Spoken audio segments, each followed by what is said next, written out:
दूर गांव में हरियाली खेतों से घिरा हुआ एक ज्ञानी आदमी रहता था। उसकी शांति और ज्ञान को देखकर लोग दूर दूर से उसकी सलाह लेने आते थे। एक दिन एक बेचैन जवान लड़का उसके पास आया। उसकी आंखों में बेसब्री थी। उसने ज्ञानी आदमी से विनम्रता से कहा, मैं अपने सब्र के अभाव से परेशान हूं। मैं अपनी बेचैनी में शांति कैसे पा सकता हूं? ज्ञानी आदमी ने सिर हिलाया और उसे पास के बगीचे में ले गए। वहां एक ऊंचे आम के पेड़ के नीचे खड़े हो गए जो कच्चे आमों से भरा था। जवान लड़के की नजर उन ब्रांचेस पर टिक गई जो मीठे आमों के लिए तरस रही थी। इस पेड़ को देखो, ज्ञानी आदमी ने धीरे से कहा। यह स्वादिष्ट फल देने का वादा करता है, लेकिन यह समझता है कि सब्र कितना जरूरी है। जवान लड़के के चेहरे पर उलझन का एक झलक आई, लेकिन उसने ध्यान से सुना। पास आओ, ज्ञानी आदमी ने कहा और उसे एक कच्चा आम दिया जो जमीन पर गिरा था। उसने वह आम उसके हाथ में रखा और कहा, इसे छक लो।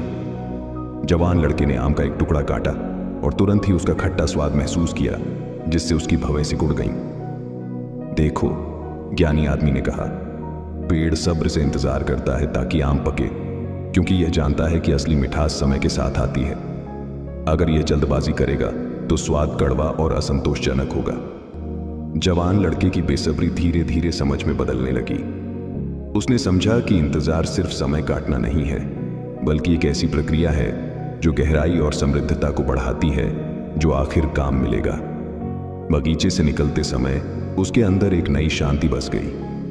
अब उसके पास एक नया नजरिया था।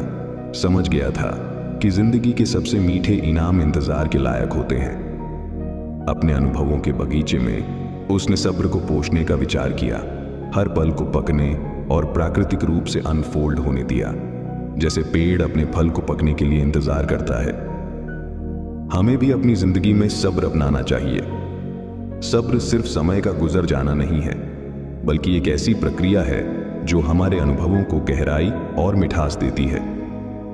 सब्र हमारे जीवन में शांति और संतुष्टि लाता है और हमें मंजिल से ज्यादा यात्रा की कदर करना सिखाता है।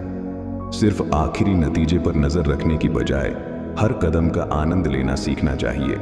उन सबक और अनुभवों को अपनाना चाहिए जो हमें बदलते हैं। ये वीडियो आपको पसंद आई है तो प्लीज द केपीजे को सब्सक्राइब करें और अपना विचार कमेंट में बताएं। अपने दोस्तों के साथ शेयर करें। धन्यवाद।